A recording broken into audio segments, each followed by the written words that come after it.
Good morning po. Yan yung pala yung kinuha kong labong.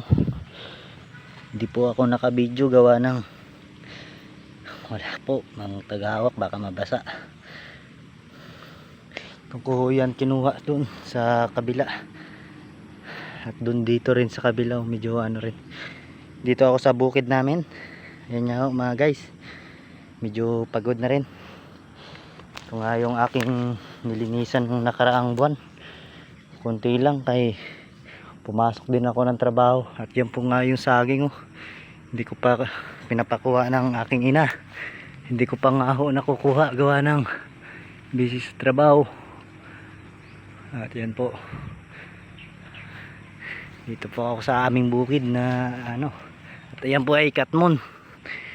Yan ho, katmon ho yan. Very nice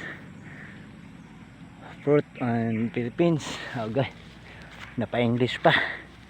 Magandang umaga. At medyo pawis na nga ho yan. Ikaw, medyo pagod na. Wala pong ano, pero sulit pag kumuha ng labong. Mahirap pero masarap kainin. Napakaganda po yan.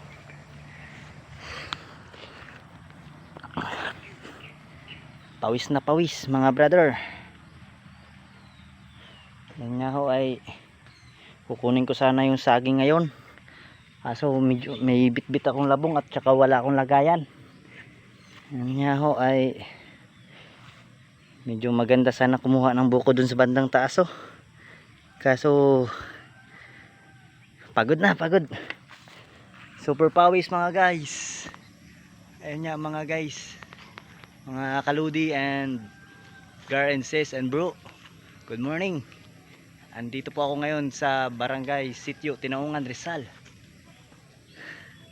Ngayon nga ho, may ebidensya pang ano ng ano, kawayan. May mga tinik pa sa ulo. Nakasabit pa dito sa buhok ko. Ayan lang po. Salamat po. Okay.